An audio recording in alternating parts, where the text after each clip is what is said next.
Welcome to Conversations with Anne Elizabeth, the podcast inspired by my book, I'm a Registered Dietitian, Now What?, where I have the absolute joy to sit back, relax, and have a conversation about nutrition with a variety of people who share their personal story of passion and purpose, especially registered dietitians. Today's conversation is with Emily Richter, a RD2Be who decided to change her career completely, go back to school, and become a registered dietitian. This is part 2 of my Wisconsin Academy of Nutrition and Dietetics adventure, where I bring to you today a very inspiring RD2Be. Emily was the moderator for my session at the meeting and was also the recipient of the Outstanding Dietetic Student Award at this year's meeting. Emily has a fantastic story of how she was inspired to go back to school after someone she knew saw something in her she didn't. After going back to school, she chose dietetics as her future second career. I'm excited to share with you her story so far. This is a great podcast to listen to if you're thinking about making a change in your professional life. Please enjoy my conversation with Emily. Are you driving or is Anna? Yeah, I drove. Yeah. She drove to Chicago for Fancy, so it was my turn to take the reins. Gotcha. Yep. Was that your first time to Fancy? Yes. What'd you think? I liked it. Yeah, it was super informational. It's interesting to go to, let's say, the WAN conference last year, the last 2 years as a student, and a lot of it's over your head. So going to the national conference was like, I know what they're talking about. I've learned something in school. I'm paying for what I got. So, that's good. Yes. So, yeah. That's good. And it was closer probably for you guys to go to Chicago then. Yes, because I think next DC. year, is DC. Yeah. So it was perfect. School gave us off to go. So that was nice. Awesome. Well, that was nice. Yeah. Well, good. Yeah. Well, I, we've conversed multiple times through email, but I wanted to kind of just get to know you and kind of how you got into dietetics and just your story and aha moment and all that great stuff. If you wouldn't mind kind of taking me back to that day or that time. Sure. And it was actually interesting hearing you talk about that today and talking about what's your nutrition philosophy, because now that I'm close to graduating, I have to kind of rethink some of the things. It's changed, right? It's changed, yeah. And it's something I haven't thought about because, when you're in school, you're so focused on getting the work done and getting the grade and learning and all of that. So it is interesting to now go back and say, okay, where are my roots? How did I start in this? Where am I going with this? How has it changed, like you just said? So my aha moment was in my past career where I was a hairstylist, and my husband had gone back to school, and I would see him doing homework, and I would feel a little jealous, like, oh, look, he's using his brain. I wish I was using my brain. Of homework. I know. Now, trust me, I do not feel that way. No, I'm like, you're like, no more homework, please. Very much over homework. But I felt like, oh, that looks fun. It looks like something that I would want to do. And at the time, I don't know if I was really thinking that as much or just watching it unfold and be like, oh, I'm proud of him and wanting to do that myself. But I just didn't even maybe see that in myself. But I had a client. I was a hairstylist before I went back to school. And I had a client who asked me pointedly one day, are you going to do this forever? And it was like, no, I am not. Like in that moment, it took somebody seeing something in me that I didn't apparently see it in myself, that I was needing to do something else or capable of doing something else or something more, however you want to look at it. And so my aha moment of just choosing to go back to school and do something different with my life was that moment. And it just made sense with my interest to do nutrition, because being a hairstylist, people talk to you about everything. I bet. I know more like stories. Yes. Yeah. Even though I don't have a degree, I have like a PhD in communication and counseling from being a hairstylist. Absolutely. But people come and they talk about food. Like food is something we all have in common. It's something we all have like food rules about, food beliefs. It's just something that brings a lot of people joy. It's something that brings people sadness sometimes too, but it's something that we all talk about and share. And so it made sense when I was choosing to go back to school to do this thing that I'd love to talk to my clients about, that I loved to read about, that I just wanted to know more about. So that was my aha moment. So it wasn't so much an aha, I should be a dietitian, but aha, do something else. And the dietitian fell into place after that. So did you go to school then and just kind of start taking classes again then and then deciding dietetics, or did you jump right into dietetics? So I actually in the Milwaukee area, the school that I go to is a private college. And so I was really nervous going back to school initially, just thinking from a cost perspective. But actually, my university is really great about supporting students and making it affordable. But I didn't know that initially. So I started taking classes at a community college just to kind of get into the swing of things and be like, do I like school? Is this what I want to do? Gave me an opportunity to do some shadow days in different fields. And when it came down to it, it was like, you can't really put a price on your education or your future to a certain extent. And so I decided to then jump into going back to full-time college to get my undergrad at the university for dietetics. Okay. So I kind of put my toe in the water a little bit at first to see if I liked school, if I was actually jealous of my husband doing homework or not.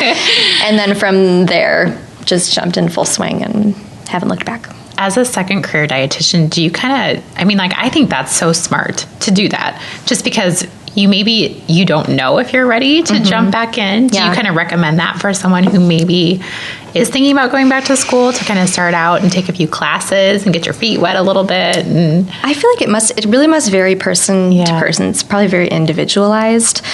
For me, it was more, well, I'm an adult and I have a life and I have a home and I have a lot of financial responsibility. So if I'm going to make this change, I want to make sure it's right and not just do it all at once. And that's probably just more my personality, is I needed to test the waters a little bit before making that change. So. Was your husband were you both in school at the same time? There was a time, yes, because I worked full time and then I was in school almost full time. Oh my goodness. At the community college while he was wrapping up. So. Yes. Wow. But it was actually really great because we would go to a coffee shop and we would be like little dorks sitting there studying and making flashcards and quizzing each other. So it was actually kind of fun to have both be on that track at the same time. What does your husband do? He's a respiratory therapist. Okay, so both kind of in the medical field then. Yes. And that's kind of a good thing too. Then you probably can have some conversations about different things. Well, yeah, and it's interesting now when he initially would come home from work and I was just starting school and he would tell me things and there would be medical terms, it would be completely over my head. But now it's like, we can have these concrete conversations. I know what that is. I know what you're talking about. So, yeah, that's interesting. Nice. Mm-hmm. So did you ever find during that time, did you ever feel like, maybe I shouldn't have done this? Or did you always kind of stay pretty consistent with your goal? Definitely stayed consistent with my goal. And I knew that as a person going back to school as a second degree, I wanted to be all in. I wasn't just going to go to school and dabble a little bit. I wanted to do everything. And part of that, too, is financially driven. If I'm making this commitment to my future, which is an undertaking, that I will be paying for a long time, I wanted to get everything out of it that I could. Absolutely. And so I've really tried to just put myself into a lot of situations. And by doing that, I also learned a lot outside of the classroom. So... Do you find that, she just got an award for being that Outstanding Dietetic Student of the Year, which is very impressive. And I was just listening to all the things that you've done. And, what motivated you to want to, as a student, you do need to focus on school, but there is also in our field all those volunteer experiences that are so important. And so was that difficult for you with having a life and having, all those things, adult responsibilities that may be different from the average, 20-something-year-old student? Yeah. So what motivated me to do all that, given all the other responsibilities, is your question? Because I don't sit still. So again, going back to my person, I don't idle well. And once I'm doing something, I'm fully committed to doing as much of it as I can. So I think it, again, just goes back to my person. And I was just driven wanting to learn. Mm-hmm. So simple as that. Did you make a lot of connections during those processes? I did. I'm super fortunate to have so many contacts. And I'm hoping that, not only that it helped me learning in school, but now as I'm going to be entering the workforce, just to have people to reach out to in my back pocket for if I have a question or if I need a referral, or even winning this award, people who wrote me a letter of recommendations were just so kind and supporting me along the way and then supporting me in this endeavor. So everything about it was beneficial. Everything that usually in dietetics, it all comes around to you at some point, which is good. So, and it's such a small community. It is. Dietetics, even Milwaukee is a pretty big city, but the dietetics community is small and everybody kind of seems to know everybody. So if you can kind of be connected, it's just this huge network of people that you can always reach out to. And I feel like you never know who you will run into or who you will maybe work with in the future. Right. And so it's always good to to always be positive about every experience that you have. Yes. Because it could lead to something later, Yes. which is such a good message. Great. So you're in your internship now. You're getting close to being done. 5 weeks. Yes. Are you so excited? Yeah. I am. You get to this place where you want to just go out and do it all. You've got all the information that you've learned from school. You want to apply it. And so I'm in that place of applying it, which has been great. But now I want to go out and spread my wings. Yes. And I want to get paid. So I want to make some money. Yes. So what have you found is an interest of yours, or kind of where you think you're going to head in that professional direction? Yeah, so I'm fairly open to a lot of different directions, definitely more clinical versus community or food service management, although I do have some interest in community health as well. I really like the outpatient setting, and I think it kind of goes back to my previous career as a hairstylist of liking to get to know people and kind of seeing them come back and what changes have been made in their life and how I've made a difference in their lives. And so definitely not an acute care setting, but somewhere where I can get to know people and watch how their lives unfold and hopefully educate them and help them in their health journey. So you kind of see yourself in like an outpatient setting? Yes, definitely outpatient. If I didn't mention that, that's where I was going with that. But yeah, in an outpatient setting, doing education of some sort. Of some sort. You're not zoned in on one particular nutrition topic, or no, because I feel like I don't want to put myself in a box, because then I might be closing myself up to opportunities that I don't even know exist because I'm so hyper focused on one specific area. So do you see interns kind of doing that? Do you see other? I see people who are driven, like maybe somebody had a parent who had cancer, and so it's really important to them that they work with cancer patients, knowing how nutrition improved their treatment process. I see some of that. Otherwise, I feel like, at least with my group of students, everybody seems pretty open.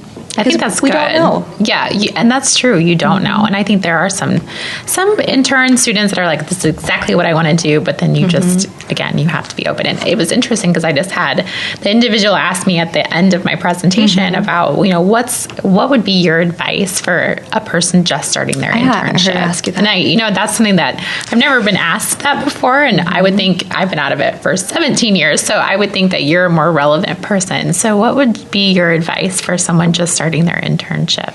Well, I was listening to how you responded to her, and your advice was such that there's going to be a lot of different personalities, and there's probably going to be things that your preceptors do that you would do different, but to be as positive as possible and take from it what you can and determine how you'll apply that to your practice. I thought the advice you gave her was great. And I would piggyback on that too, that, you're not going to be placed in every internship that is something that speaks to you, but there's going to be pieces from it that you can take from it. And so just being open, being willing to learn, being willing to ask questions, and yet be confident in what you know.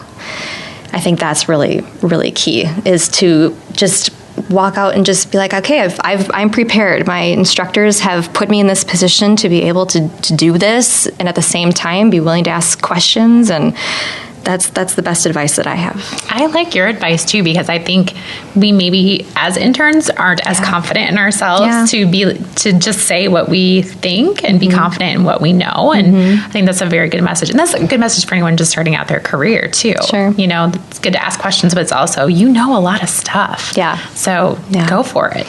Yeah. One of my favorite sayings or mottos, whatever you'd like to call it, is, well, we have 2 ears and 1 mouth for a reason. So it's super important that you listen, but you also have that mouth, and you should be able to talk, and you should be able to share, and you should be able to have input. So taking that and turning it into however it speaks to you. I'm going to write that down. Okay. We're going to earmark that minute on here. Okay, thanks. That's very good though, because I just think sometimes as dietetic students and interns, as new dietitians, we don't feel as confident as we should be. Yeah. And that kind of opens the door for other professionals to maybe sneak in there and take our spotlight a little bit. So I was going to ask you, do you feel there's competition with, like nutritionists and health coaching and those type of individuals in your community that you feel like you might have to compete with? No. Not at least from what I've experienced, and from what we were talking about before. I feel like I've experienced a lot, and I haven't come across that. Every dietitian that I've either been in an internship with or volunteered for has always just been willing to share and help. There's no, this is mine, it's not yours, Good. you can't infringe on this. I've never, ever felt that. That's good. There's always competition, I think, in the school realm because everyone's trying to get that intern position or they're wanting to get into a certain program or whatever it may be. But I definitely have not seen that in the professional world thus far. That's good. I like to hear that. Yeah. What's been your favorite part of your internship? Well, or a couple parts? Yeah, because that can be hard. My favorite internship thus far has been at Rogers Memorial Behavioral Health Hospital doing eating disorder work. Because I am still a hairstylist, I feel like I can talk to anyone. And you go into mental health, and you cannot talk to everyone you find out very soon because there are just things that you are not prepared for that people are going to tell you or bring up with you. And so I loved the challenge of that, of being like, okay, I came into this and thought I was going to just nail it because I feel really confident in counseling and talking to people, and to have had like my ego knocked a little bit was amazing because I needed that, and I needed to know that I have areas that I need to learn, and that was one area that I just didn't know a lot about. And so I really loved that. And in that same experience, I feel like in school we don't talk enough about body positivity, and we don't talk enough about loving your body. We talk a ton about weight loss and how we can do it and how we can get there and all the things that are associated with bettering your health. But at the end of the day, if you don't learn to love your body and you need to make those health changes, it's not going to be meaningful for you, and you're likely not going to stick to it, and you're not going to know the amazing things that your body can do. So that practicum in particular taught me so much about that I've wanted to bring back to school to say, hey, this is something that as dietitians we need to be able to counsel our patients on that. It's so important, and we just don't focus on it enough. I 100% agree with you on that too. And I think the eating disorder thing is something that is more up and coming, and more body positivity and loving your body. And I think dietitians like you can definitely change that landscape. That's something that you want to incorporate into your practice. I think we have to. Yes. I just think it's realistic because food is this thing we all share and love, like we were talking about before, and why I got into this. But it also, for a lot of people, can bring a lot of shame and guilt and confusion. And I just think that that's an area as a dietitian that you have to be able to work through those things with people on. And so I hope I can bring that. Yes. Well, you probably have been doing it with your hairstyle clients. I mean, probably in a little bit behind the scenes. So you're still doing that too? Very minimally. I was like, when would you have time to do that? Well, yes, exactly. It's super minimal now, and it's just for my favorite people. That I was going to say, you probably have your favorites that want to see you, or you want to see them. And vice versa. Yeah, exactly.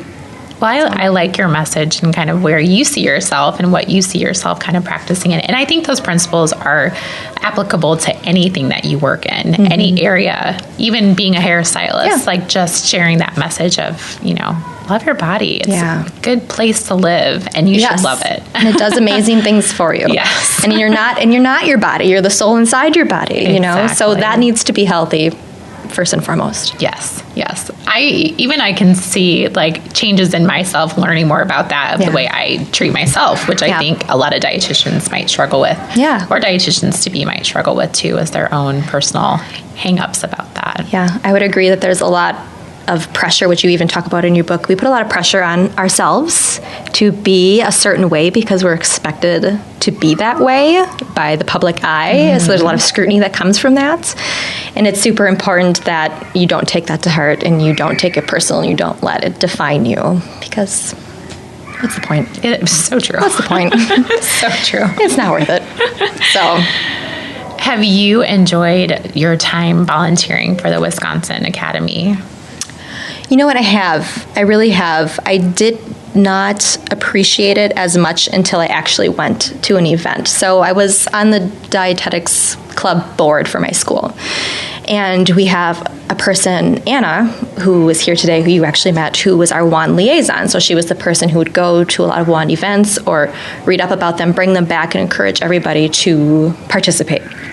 And she's very, very passionate about dietetics, and that definitely was something that kind of permeated into our whole club, is just seeing her and her willingness and wanting to go. And so I felt like, okay, well, if I'm going to be on this board, I really should get involved with this too and join her. And that was like huge in changing in my outlook on how it's super important to network with people and get to know people and have people in your back pocket like we've been talking about. So it's been very enjoyable from a perspective of learning about dietetics at the professional level and meeting people at the professional level, and then taking that back to school and saying, this is so important, you can learn so much, it gives you so many opportunities, and really kind of bridging that gap of student-professional and connecting those two pieces and connecting the people with one another. So I've really enjoyed it.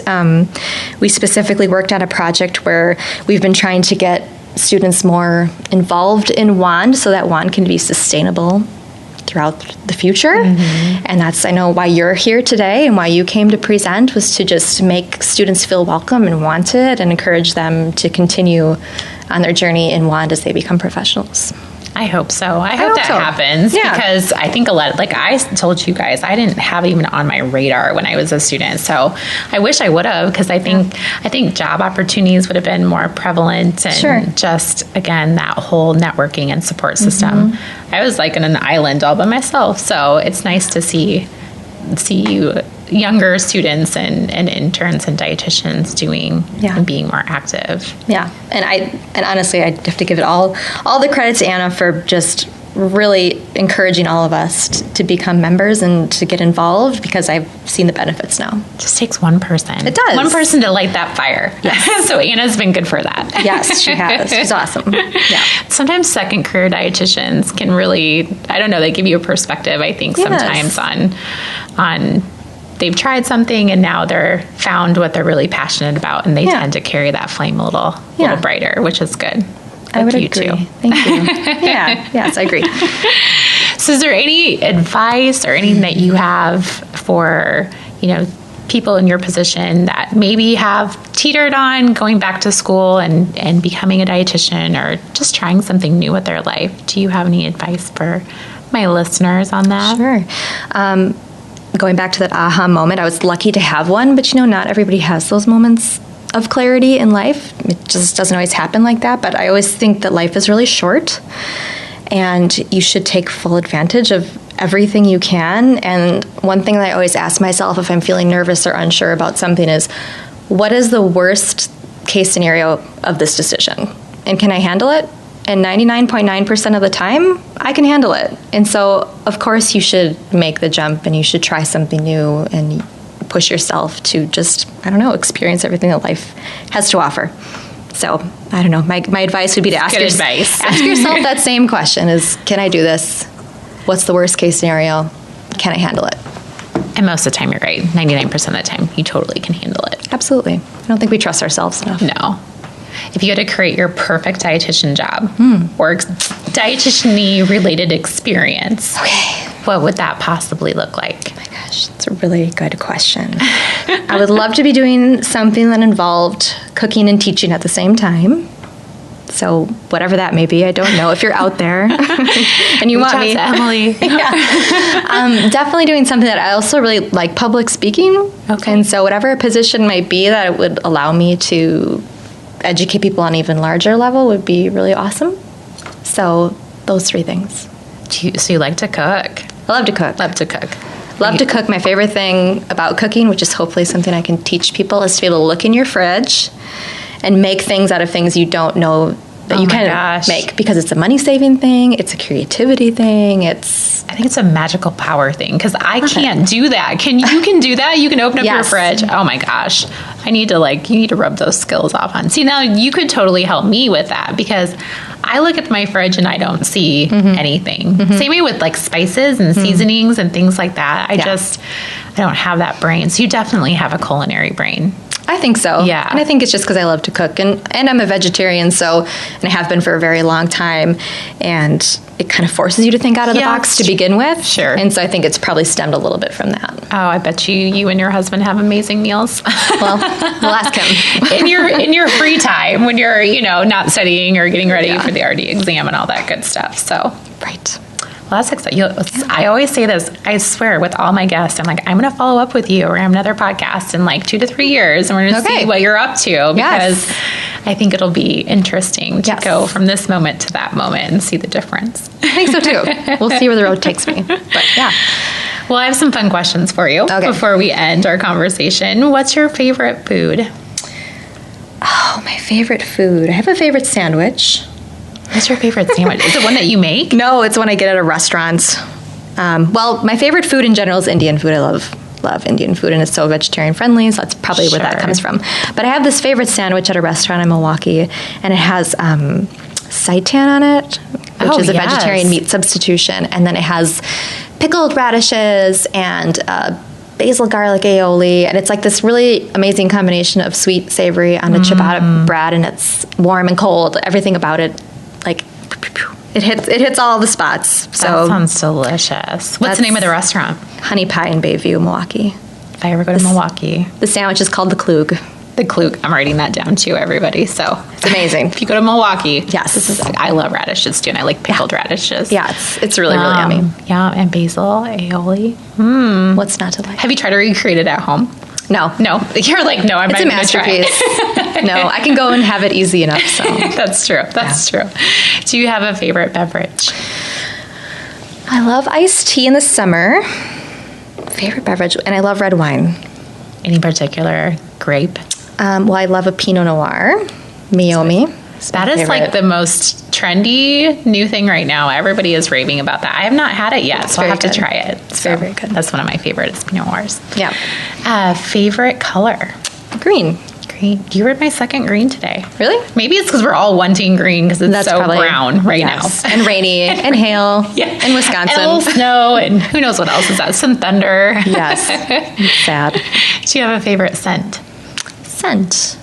Anything from Aveda hair products. Oh, totally. I use Confixer in my hair. Yes. I love it. I'll just sit there and smell my hair. So I don't even know what that means, what combination of things they're doing. I know. But anything from them or Moroccan oil hair products. Oh, sure. Any scents from them. Yes. Are amazing. They smell good. Did you work at an Aveda salon? I never did. No. But I've worked at salons that have had Aveda products. Oh, sure. Same with Moroccan oil.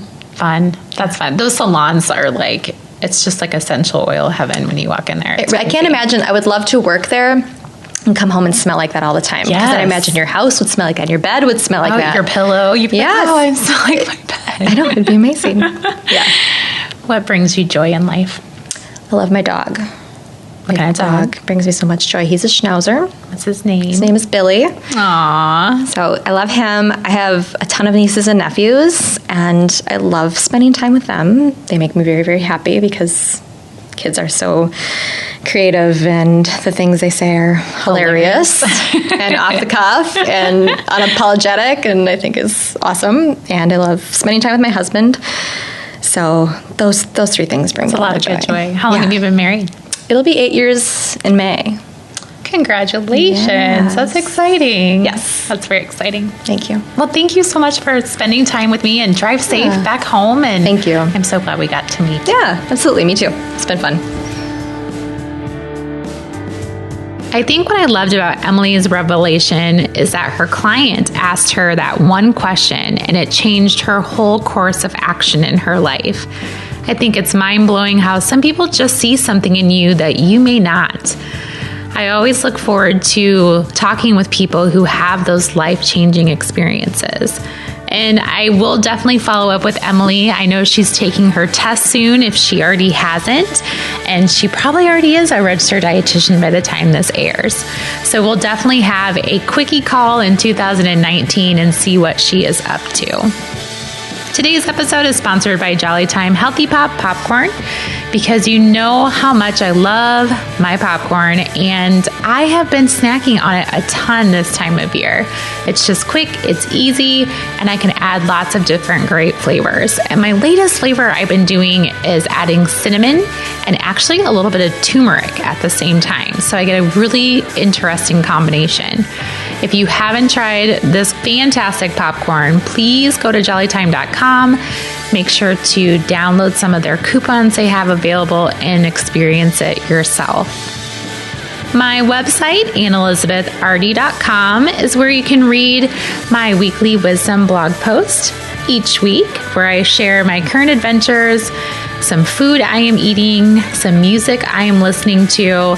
I might also be making a really delicious or real deal recipe that I'm whipping up in my kitchen, and I always like to share some of the things I'm loving right now. You'll find all my previous podcasts. Make sure you check out some that might interest you. There's also links to all of our conversations and show notes. You can also purchase my book, You can connect with me on social media by finding me on Instagram, Facebook, Twitter, and Pinterest at Anne Elizabeth RD. Remember to be great always, find the joy in each day, and to start a conversation that truly matters.